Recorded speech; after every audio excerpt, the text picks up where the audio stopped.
Ladies and gentlemen, I did it. I finally did it. It has been 2 years, maybe more, since I've gotten to my highest blitz elo on chess.com. This video is included in my Road to Grandmaster series because, listen, a part of it is the ups and the downs. The previous episode, episode 53, I lost every game that I showed you. Well, today, in fact, it's quite the opposite, and we are celebrating. We are celebrating because I crossed my peak of 2,862, and now my new peak is 2,875, and I look forward to the day that I cross 2,900 blitz on chess.com. That is a land populated by some of the biggest nerds in the world, the biggest dorks, and I can't wait to get there.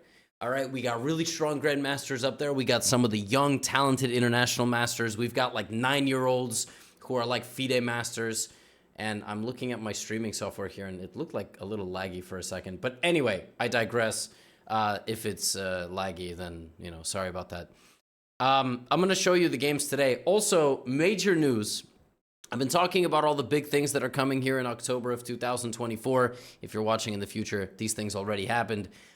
We're doing a fan event November the 3rd in Stockholm, Sweden, as part of the conclusion of the Pia Kramling versus GothamChess match, which at the time of recording this video has not happened yet.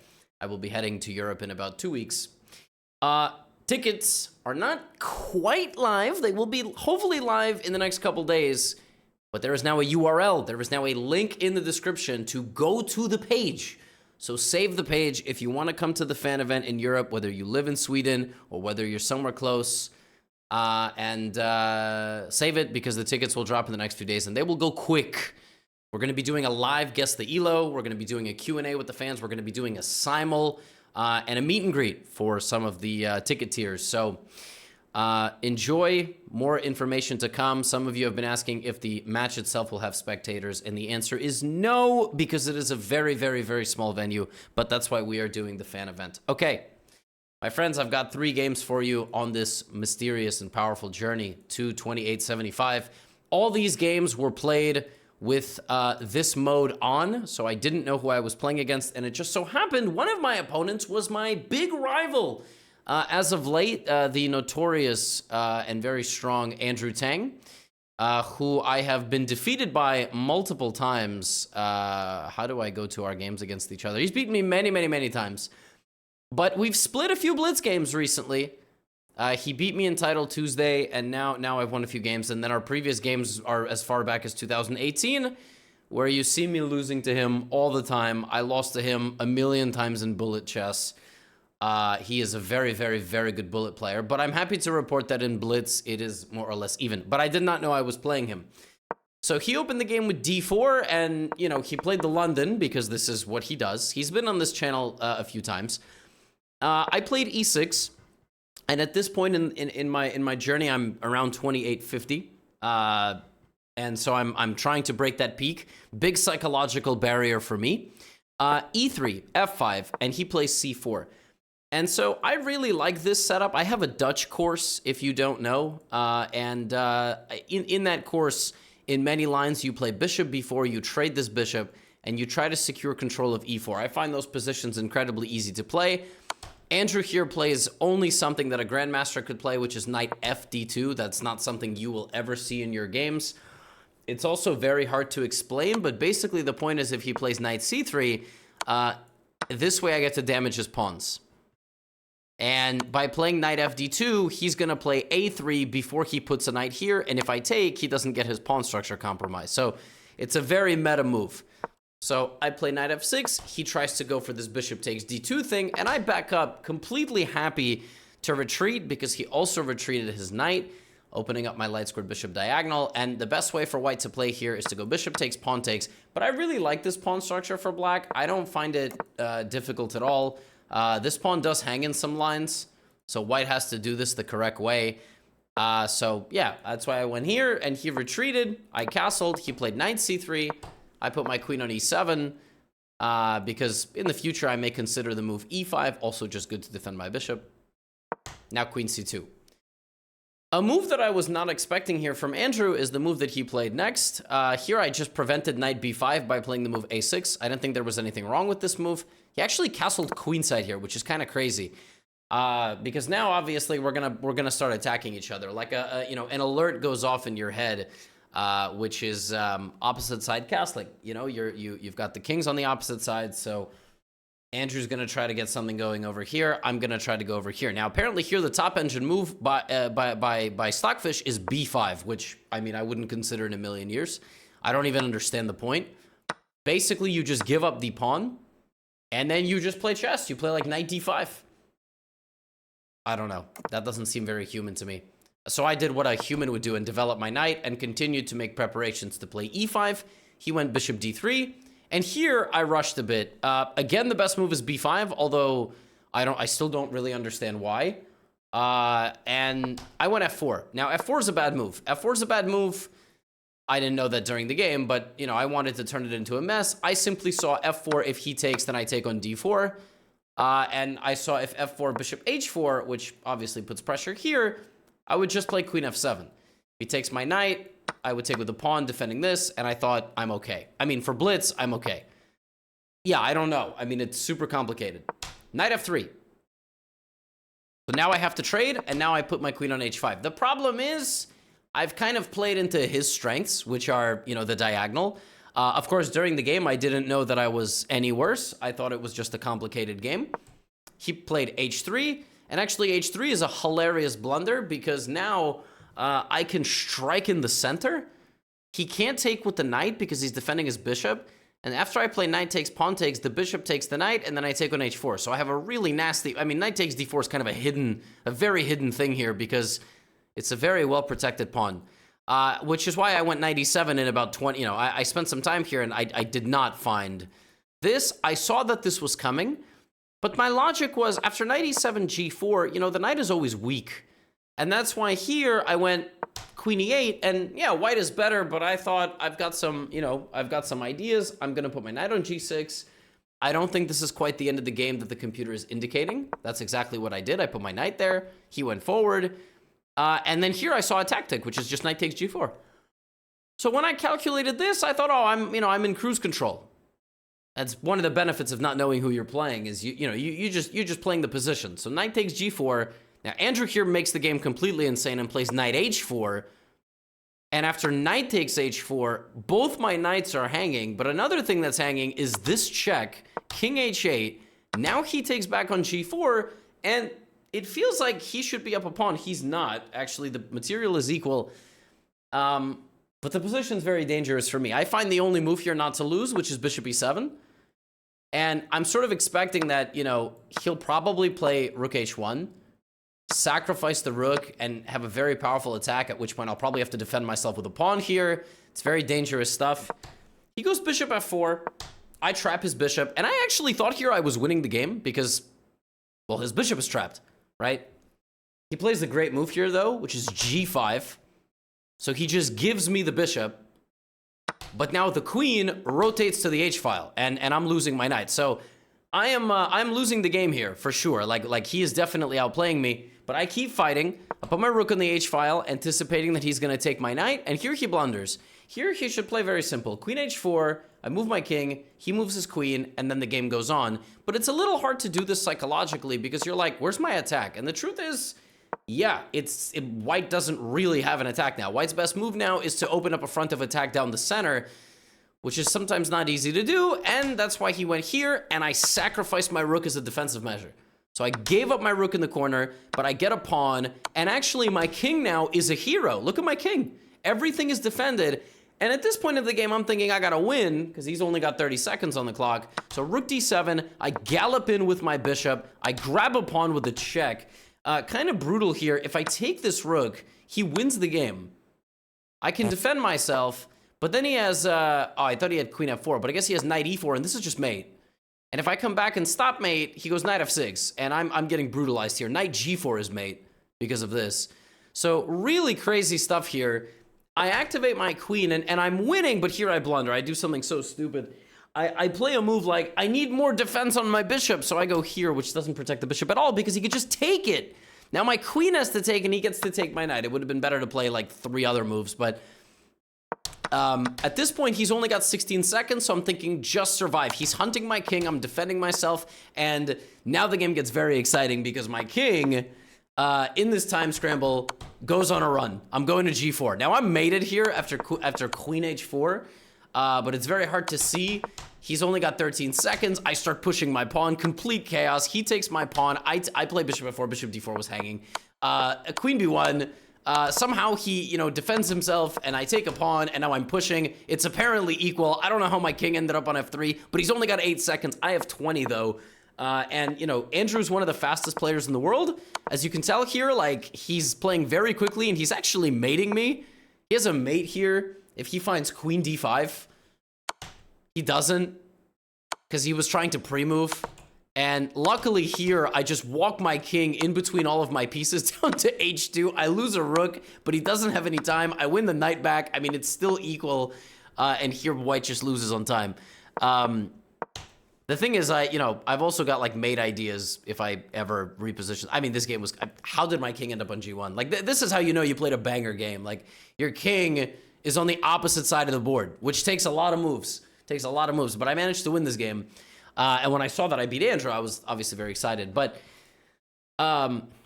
this is the game where I broke my previous peak, and this is the game where I crossed 2875. This was actually a very nice game. Now, one big reveal that I'm going to share with all of you is, I've been building a lot of courses, and the reason is, back to the full screen, because, Chessly 2.0 is going to launch at the end of this year, and it's going to have a ton of courses. One of the courses that I built for all of you, among many others, is a course on the Alakin's defense, or the Alakin's defense, with knight to f6. Very, very provocative opening where you put your knight in the center of the board like this, and your knight gets battered around, but it's actually shockingly easy to play. I've played this in Blitz now about 8 or 9 times, and I've lost once, and I've won either 7 or 8 games.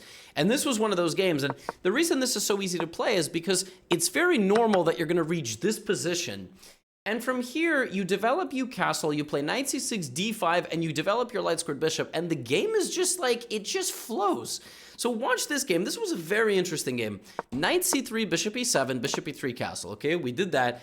Now, I've never seen someone play this, right? The opponent is trying to castle queenside.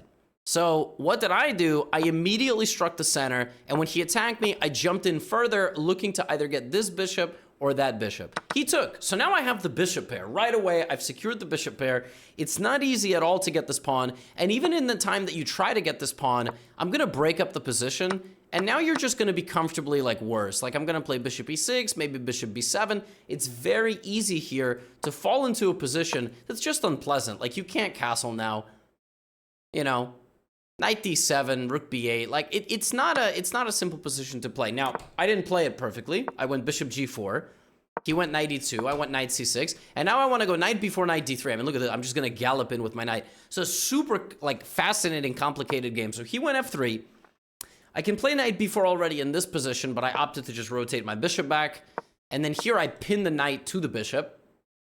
So I was very pleased with my position. I have play on all 3 sides. I can play in the center, I can play on the queen side, and one thing I love about chess, what keeps chess really fresh and interesting to me, is openings. Like, new openings, new types of positions, trying to be creative. He plays knight e2. Here I'm very annoyed at myself. I wanted to play the queen side attack, but I mean, I should have just gone rook e8. This is a move you play on automatic because it improves the position of your rook and it attacks the bishop, and now you can do whatever you want. I don't know why I didn't go rook e8. I was sort of obsessed with this move b5, giving up a pawn via en passant. And here, originally my plan had been to open the A file, but I actually realized that opening the C file, taking away from the center, undoubling my pawns is better because I have tactics here with the queen and the king. He goes king b1, and now I secure my pawn. Very imbalanced game, very interesting game. So my queen side is, rock solid. Knight b4 and improving my knight on the d3 square in the future is nice. He plays h4, but this is a bad trade because after bishop f4, knight f4, even this position is very nice for me. Why?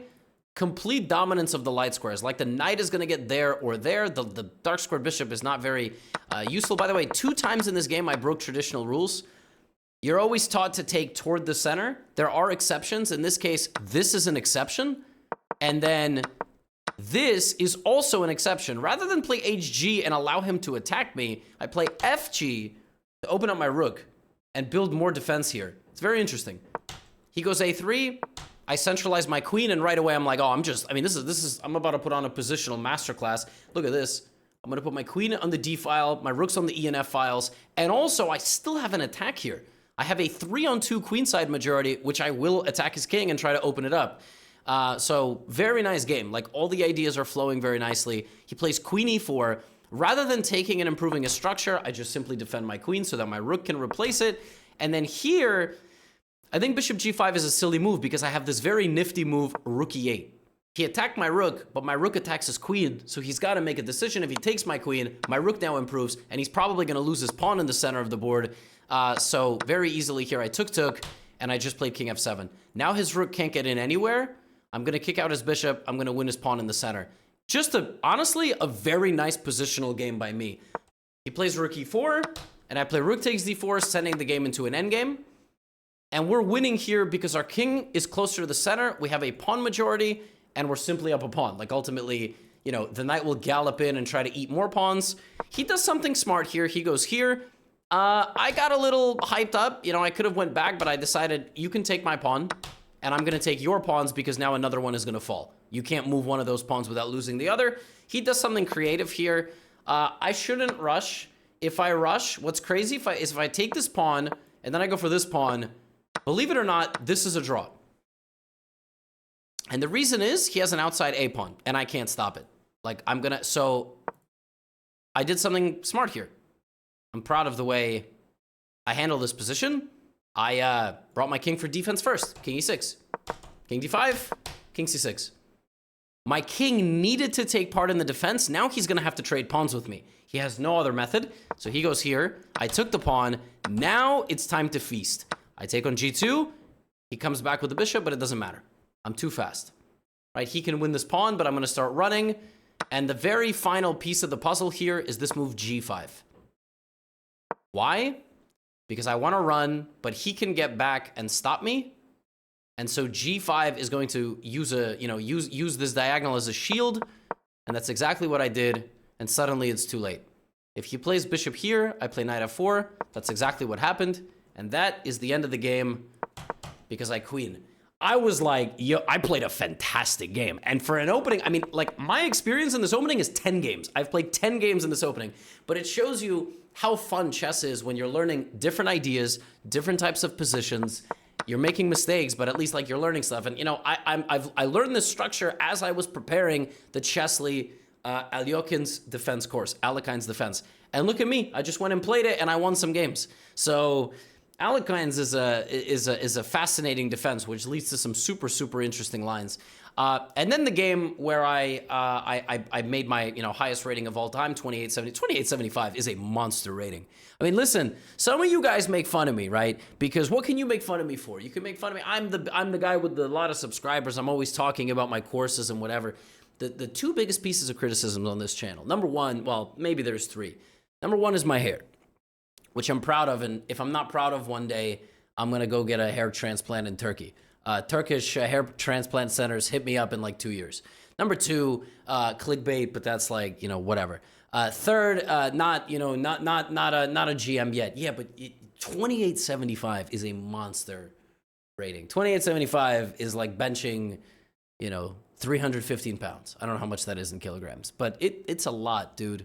This is a big rating. All right? Be careful. Some of you forget that I know how to move the pieces to the squares. So I was playing in Title Tuesday, and then this is the game that I reached 2875. I started with an English. My opponent went into my favorite line, which is the reverse Sicilian defense. It's like the Sicilian, but white is playing up a tempo. I went knight F3, he went knight C6, and I played D4. I really like these systems. I think they're super dynamic, and they lead to some fascinating positions. This is one of my favorite lines, takes, and G3. And I really like this position because white is already better. The structure is damaged. You put your bishop on this very powerful diagonal. You castle your king, and you get a nice game. So my opponent mimicked me, but the problem with mimicking here is that this bishop is simply better than that one. Part of the reason is there's a knight in the way. you got to do something with the knight. But if you put the knight on the edge of the board, it gets worse. Whereas I, and every move I make, are going to be fighting for the d5 square. Right, so I'm fighting now. Rook b8 was played here, disallowing me from moving my bishop, so I played b3. b3 is a super provocative move. I'm now leaving my knight completely unguarded, but it's kind of hard to exploit. So my opponent plays this move d5. And the best move here is to play bishop e3. That's a tough move. But the point is that the pawn is under attack. I fight for the center, and I prepare to get my rook off the diagonal. Instead of that, I went bishop a3, which is the second best move. It also gets the bishop off the diagonal, but after rook e8, it's, black is totally okay. Except I went takes, my opponent went knight takes, and here I got really provocative. I took with the bishop. And my point was, if he takes with the pawn, I'm going to take with the knight, and I'm simply giving up my rook. You can take my rook. That's what I'm known for. If he takes my rook, I play knight e7 check. He cannot take because he loses his queen. But if he goes anywhere, queen a1 and queen h8 is lights out. And also knight c6 wins every one of his pieces. I was like, okay, knight takes d5. I mean, my opponent is obviously, he's obviously going to, he's just down a pawn. I mean, I won a pawn, which obviously can't be bad. And knight e7 is the idea. Black here played bishop b7 after some thought. And I went knight to e7, and he went king h8. Now, here I spent a ton of time. I didn't know what the best move was. All I knew is he can't take, because I'm going to take his queen and then go here. My rook is hanging, but it's like not really hanging. I thought about this move e4, but it looks stupid because he can just take it. And, I mean, the point of e4 is that I can run away with my knight. But I didn't play e4 because he could just take. Now, the computer still thinks this is the best move because at least it opens up some of my lines. I mean, I don't know if a human being can play that, and I played rook c1. Now, when Hikaru was watching this game, apparently he was watching this game live, and you see it's -1. He had no idea why it was -1. This is just one of those ridiculous engine moments. Rook c1 has a very simple idea. The reason in the game that I did not play queen d8, rook d8, and rook c1 is because I saw that he could maybe play some bishop f8 or bishop f6, and I didn't know how to save my knight. I miscalculated. That's not correct. But even here, something like rook d7, my knight is kind of stuck. Which is why I started with this move. Now here my opponent finds the top engine move, but he doesn't find why, like the top line of the computer here is to just chuck the pawn. Chuck the pawn, force me to take it, and then instead of playing the move in the game, you play bishop f6 and you get to my knight. I saw that, but I thought I would take a pawn and at least get a rook, and I would have 3 extra pawns. Yeah, computer says it's better for black. Even Hikaru didn't understand why it was better for black, so, I'm going to go out on a limb here and say Stockfish is just doing a little bit much, Queen a5 is what my opponent played, and here I'm up 2 pawns, but I'm a bit stuck, so I bring my queen all the way down into black's position. I give up my pawn on a2, because I didn't really think it was worth defending, but now I have to find a way to get out. I didn't. I played rook e1 defending my pawn, and my opponent took on b3, which is a mistake. It's a very complicated position, but in a nutshell, it's very tough for black to move, because if black plays like rook d8, for example, I'm going to hang out, and I'm keeping an eye on everybody. Like, nobody can move. If the bishop tries to go here, I will very quickly get back over here, or even bishop d4. You can't take, because I take the rook. So my opponent blunders here, and I spotted it. Queen b3, rook b1. Suddenly, you're going to lose the bishop. So you play queen c3, which is a very clever move, attacking everything, disallowing me from taking. The best move here for me is to play bishop takes a7, which I don't see because I've got 20 seconds. I see my rook hanging, my bishop hanging. I play rook c1, which to me look very natural. And here black is losing, but black has one saving move, which if my opponent had played, I would have reported them for cheating. Your queen is hanging. Obviously here, you try to make a queen move, but you can't, because if you make a queen move, I simply take a free bishop. So, you counterattack my queen and you end up losing. The top engine move here for black, which is holding the game, is bishop a8. Keeping an eye on my diagonal, and if I take your queen, it's checkmate. I have to sack my material and I lose. And yeah, bishop a8 would have offered a rook trade and the game would go. I mean, again, if you play bishop a8 here with 10 seconds, you're reported for cheating. I don't care. I'll start the procedure like Kramnik. It's like not even, I'll call Kramnik, all right? It's not even No, it's much more human here to think for a few seconds and go, I can't move my queen. My bishop, I got to counterattack. And now I found a nice way to end the game here. Queen b7 is easy, but it's too boring. We can simplify down. We want to take the queen. We also notice that when the rook moves, the bishop loses protection. So we sacrifice the queen for the rook. They take, we take, they take, we take. Now we're just up a knight. Easy conversion here. Put the rook behind the pawn. Bring the knight back. And my opponent here with 2 seconds makes a mistake or doesn't know the knights are allowed to go backwards 2 times in a row. Loses the bishop. Loses the game. I thought this was a nice game. And I think the game review gave me some props. I think it thought I played pretty well. It estimated I played at 2850. So, 2875, 2850. We'll take it. I think it took points away because I had this moment here where black could have played c5, which, yeah.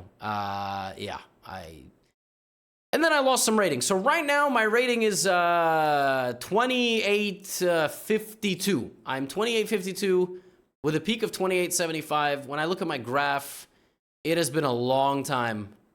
It has been a long... I mean, the last time I was anywhere near this rating was... I don't even know.